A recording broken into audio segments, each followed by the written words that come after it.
أنقذنا من ظلمة الجهل والدياجر. الحمد لله الذي جمعنا وإياكم لهذا المجمع. الحمد لله الذي جمعنا وإياكم في هذا المحضر. الحمد لله الذي هدانا بعبده المختار من دعانا إليه بالإذن وقد نادانا لبيك يا من دلنا وحدانا.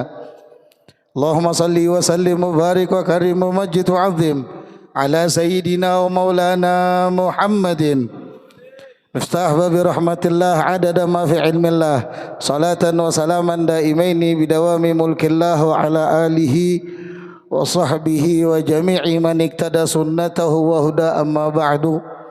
Limpahan puja dan puji syukur kehadirat Allah Subhanahu wa taala, Tuhanku dan kalian yang menciptakan alam semesta raya beserta segala keindahan yang ada di dalamnya tanpa membutuhkan bantuan dari makhluknya.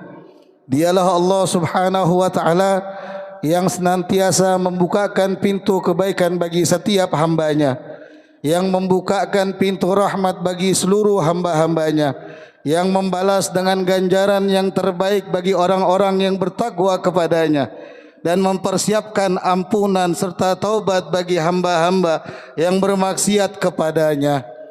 Dialah Allah Subhanahu wa taala, Tuhanku dan kalian yang selama ini bersabar atas segala macam dosa yang kita lakukan di muka bumi ini, yang mempersiapkan bagi kita maghfirah serta taubatnya. Dialah Allah Subhanahu wa taala yang telah memberikan kepada kita semua hadiah berupa kenikmatan dijadikannya kita daripada umat seorang manusia yang paling mulia, makhluk yang paling agung, kekasihnya yang paling tinggi kedudukannya. Dialah baginda Nabi besar Muhammad sallallahu alaihi wasallam.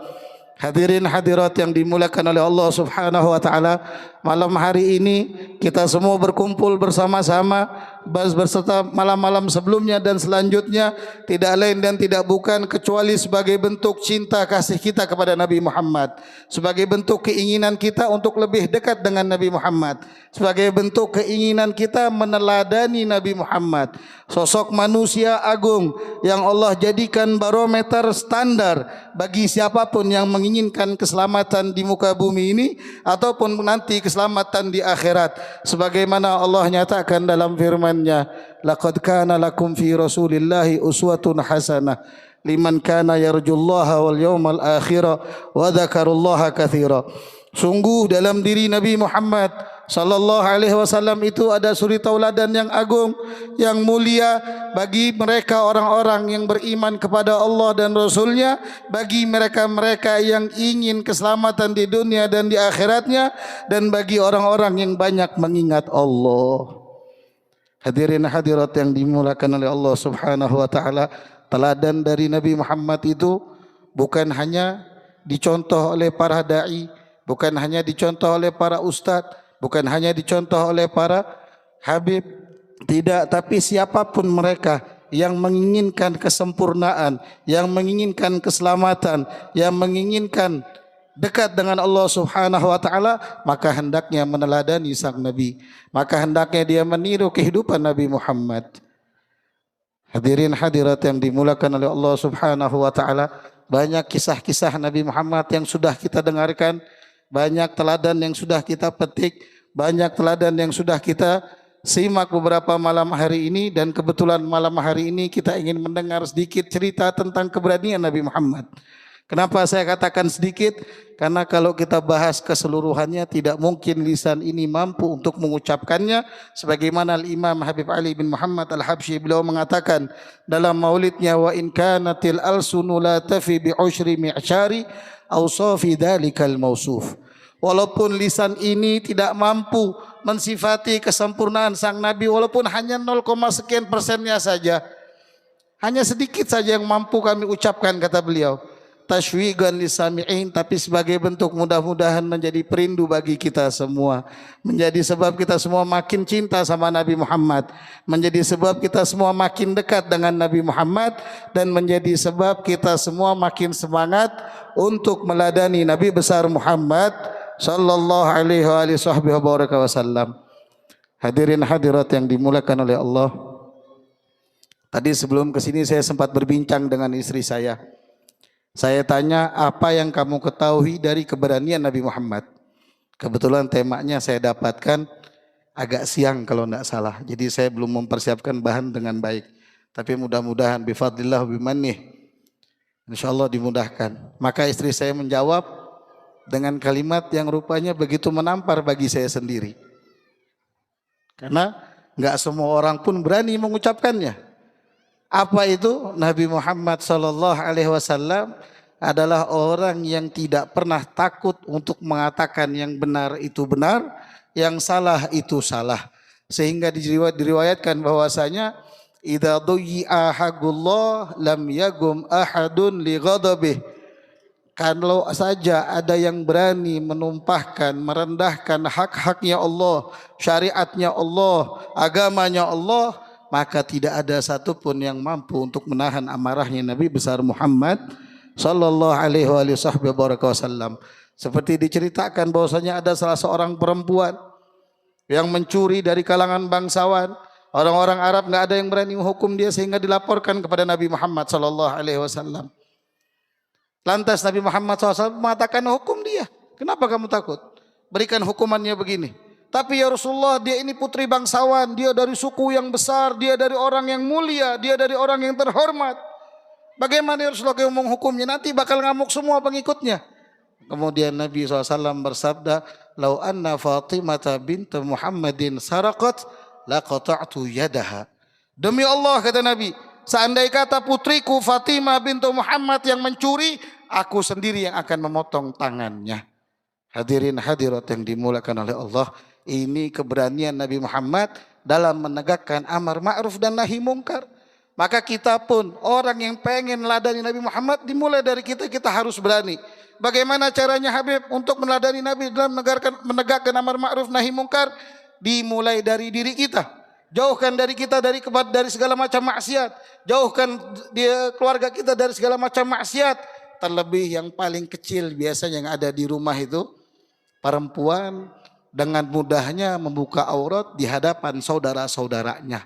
Sebagai seorang lelaki kalian, jangan sampai kalian takut kepada wanita-wanita kalian, istri kalian, untuk mengingatkan, wahai istriku, pakai jilbabmu, itu ada tamu. Kalau dibentak istri, bentak balik. Kalau cuma gara-gara jilbab kalian takut, potong aja. Bulanat ya. Tenang Bu, saya masih ngebela ibu kok di sini.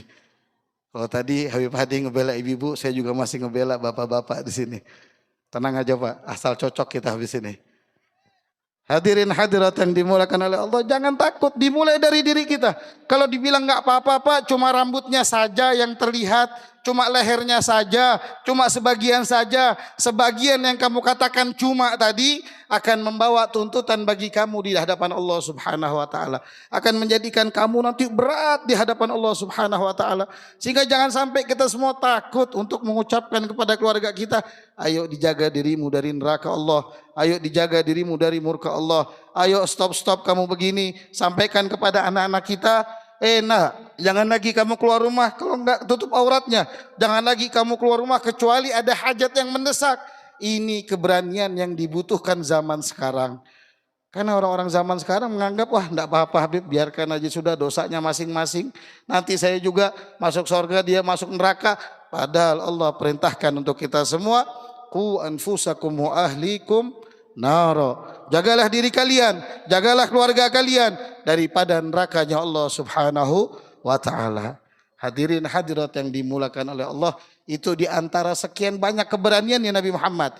Terlebih di dalam peperangan, Nabi Muhammad SAW orang yang paling jago daripada kita, orang yang paling berani daripada kita. Sayyidina Anas bin Malik pernah meriwayatkan dalam Sahihul Bukhari, dikatakan bahwasanya kanan Nabi SAW ahsanan nas wa ajwadan nas. Nabi Muhammad itu adalah orang yang paling baik, orang yang paling dermawan, orang yang paling tampan. Sampai di suatu malam penduduk kota Madinah merasakan takut karena ada suara yang menggelegar, yang ngebuat siapapun yang mendengarnya pasti ketakutan di malam itu. Lantas orang-orang berkumpul untuk mencari tahu sebab sumber suara, ada apa ini? Kenapa ini? Kok ngebuat kita takut? Apa ada maling kah? Ada rampok kah? Ada begal kah? Rupanya setelah orang berkumpul mencari sumber suara tadi, didapati Nabi Muhammad sudah mengatakan lan tura'u. Jangan khawatir, jangan khawatir.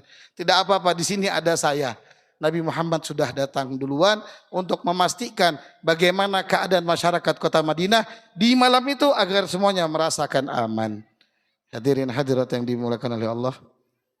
Mungkin kalau suami kita ngedengar sesuatu, tinggalnya di tempat seperti ini, gak apa-apa, jangan dibuka pintu. Itu bukan dia itu takut sebenarnya. Cuma yang ada di luar lebih menakutkan rupanya. Tapi Nabi Muhammad ingin memastikan bukan cuma keluarganya, tapi seluruh penduduk masyarakat kota Madinah saat itu, mereka merasakan dalam ketenangan. Mereka merasakan dalam keamanan, kenyamanan, sehingga mereka bisa istirahat dengan tenang. Ini Nabi Muhammad sallallahu alaihi wasallam. Bahkan dalam peperangan demi peperangan kita dapati dalam riwayat, di antaranya disebutkan dalam Syama'il Muhammadiyah Linabhani bahwasanya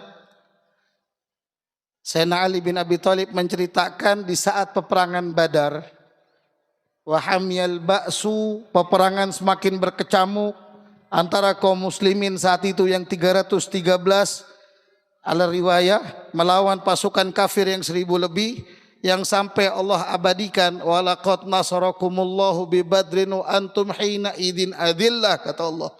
Sungguh Allah telah menolong kalian di lembah Badar itu, di saat itu kalian jumlahnya hanya sedikit. Kata Sayyidina Ali bin Abi Thalib, peperangan saat itu luar biasa. Kalau secara logika saya yakin yang ada di sini pun mungkin mundur. Daripada kamu mati konyol ngelawan 1000 orang, mana saat itu persenjataan tidak lengkap. Tidak semua orang memegang pedang, tidak semua orang memakai baju perang, tidak semua orang memakai atribut lengkap untuk perang di jalan Allah Subhanahu wa taala. Tapi para sahabat luar biasa berperang.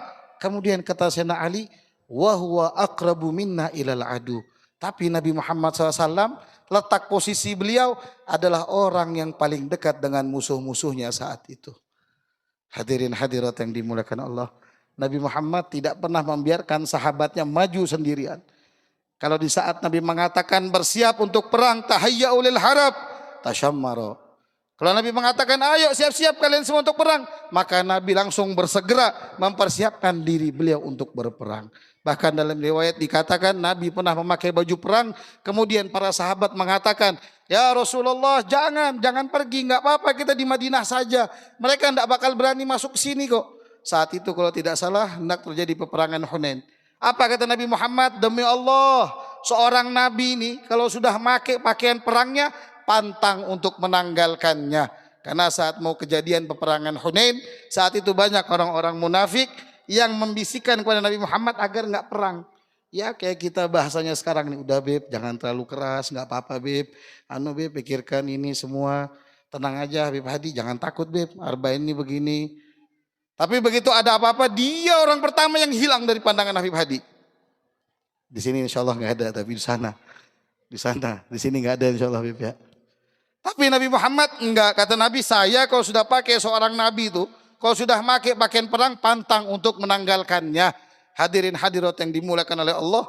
Kemudian Nabi berserta para pasukan berangkat.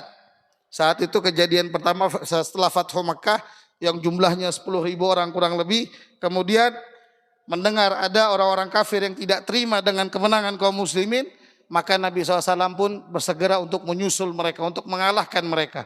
Tujuan dikalahkan yang orang kafir ini biar tidak ada lagi gangguan bagi kaum muslimin. Karena saat itu informasi nggak bisa kayak sekarang. Oh sekarang kita tahu saudara-saudara kita yang ada di mana? Rempang sana lagi kesusahan, bantu dia. Oh saudara kita yang lagi ada di Maroko terkena gempa bumi, bantu dia. Tapi saat itu nggak ada informasi yang cepat masuknya. Sehingga kalau bisa setiap daerah itu dikalahkan, diberi pemimpin muslim agar rakyatnya makmur, agar rakyatnya terjamin, agar rakyatnya terjaga, agar rakyatnya bisa dipelihara oleh Islam walaupun dia belum masuk Islam.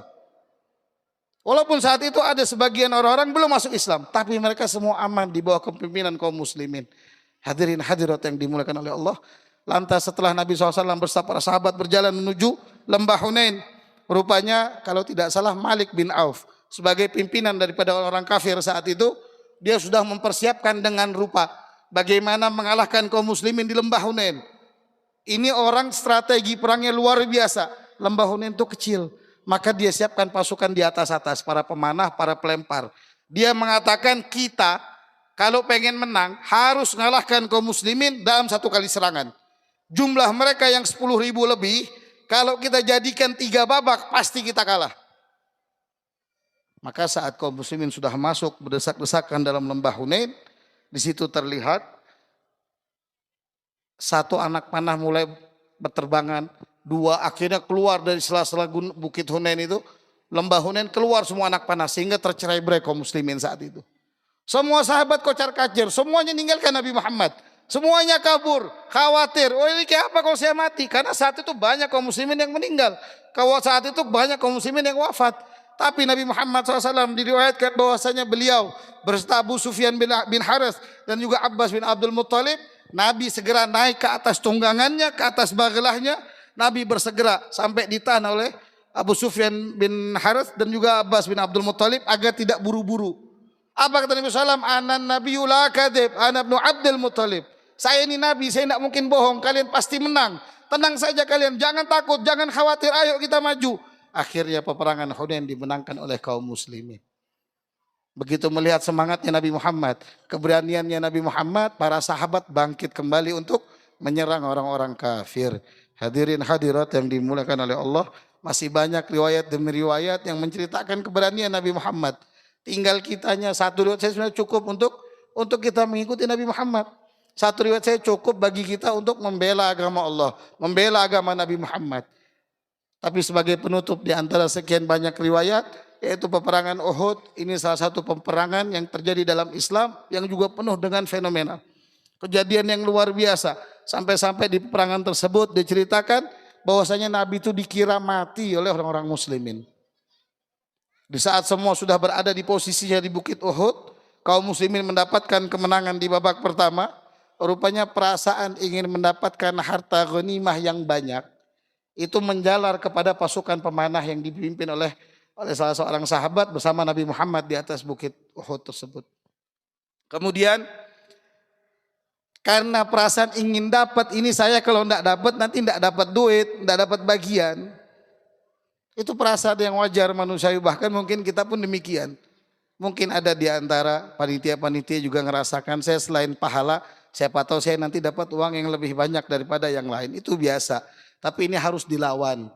Jangan sampai itu menjalar, oh saya ngebantu saya harus dapat uang. Ini yang menyebabkan kekalahan kaum muslimin dan kesakitan bagi Nabi Muhammad. Akhirnya setelah para pemanah turun, Sayyidina Khalid bin Walid saat itu belum masuk Islam. Dia ngelihat ada celah kosong, maka dia menyerbu kaum muslimin dari balik Bukit Uhud yang langsung dihajar yang di atas di tempat Nabi Muhammad SAW berada. Nabi enggak lari, Nabi tidak meninggalkan para sahabat, Nabi tidak kabur. Justru Nabi berusaha untuk bangkit, memberikan semangat kepada kaum muslimin, menyerang orang-orang kafir. Yang terjadi adalah gigi geraham Nabi Muhammad SAW patah. Wajah Nabi Muhammad penuh dengan luka. Yang terjadi adalah banyak para sahabat bangkit begitu melihat Nabi Muhammad sudah bercucuran darah. Di antara mereka Abu Talhah. Itu bangkit segera untuk mendatangi Nabi Muhammad. Dia bawa perisai dari kulit, segera dia kenakan, dia berdiri di hadapan Nabi Muhammad. Dia jadi perisai hidup untuk Nabi Muhammad. Di antara sahabat yang lainnya adalah Abu Dujanah kalau tidak salah. Itu melihat sahabatnya sudah hendak mati, dia pun bersegera berlari menghampiri Nabi Muhammad SAW. Dia lihat Nabi Muhammad sudah mulai tersungkur, maka dia pasang badannya kembali, dia jaga Nabi Muhammad. Maka wafat 2 sahabat sudah. Yang di dada mereka sudah banyak puluhan tusukan pedang. Sehingga para sahabat melihat ada apa itu kok di sana. Sahabat-sahabat kita bertumpuk-tumpuk. Sampai salah seorang dari sahabat menjadikan dirinya pijakan untuk Nabi Muhammad. Sehingga Nabi dapat naik di atas batu besar. Dengan bercucuran darah, sahabat yang lain melihat Rasulullah masih hidup, Rasulullah masih hidup. Kemudian bangkit semangat mereka untuk menghantam balik kaum kafir. Hadirin hadirat yang dimuliakan oleh Allah, itu Nabi Muhammad. Nabi Muhammad tidak pernah meninggalkan kita sama sekali. Kalau sahabat saat itu berperang dengan jasadnya, jiwa raga harta bendanya, Nabi saja tidak meninggalkan, kita pun yang saat ini hadir di majlis ini, di maulid ini, atau dimanapun kita hadir, Demi Allah Nabi tidak pernah meninggalkan kita semua. Nabi nggak pernah mengabaikan kita semua. Justru kita hari-hari kita yang biasa mengabaikan Nabi Muhammad. Meninggalkan Nabi Muhammad dengan maksiat kita. Menjauh dari Nabi Muhammad karena keinginan duniawiyah kita. Menjauhi Nabi Muhammad dengan segala macam dosa-dosa kita. Oleh sebab itu di tempat yang mulia ini mari kita sama-sama kembali bersama Nabi Muhammad. Jangan takut, Nabi Muhammad tidak mungkin meninggalkan kita. Nabi Muhammad tidak mungkin mengabaikan kita. Nabi Muhammad menunggu kita. Dalam hadis beliau bersabda, "Isbiru, bersabarlah kalian semua," kata Nabi Muhammad, atas menjalani pahit hidupnya ini, hatta talqauni ala haudi, sehingga kalian berjumpa denganku di telagaku nanti. Mudah-mudahan Allah kumpulkan kita bersama Nabi besar Muhammad SAW di dunia sampai di akhirat. Amin ya rabbal alamin. Hada ma qulakum wal afu minkum. Assalamualaikum warahmatullahi wabarakatuh.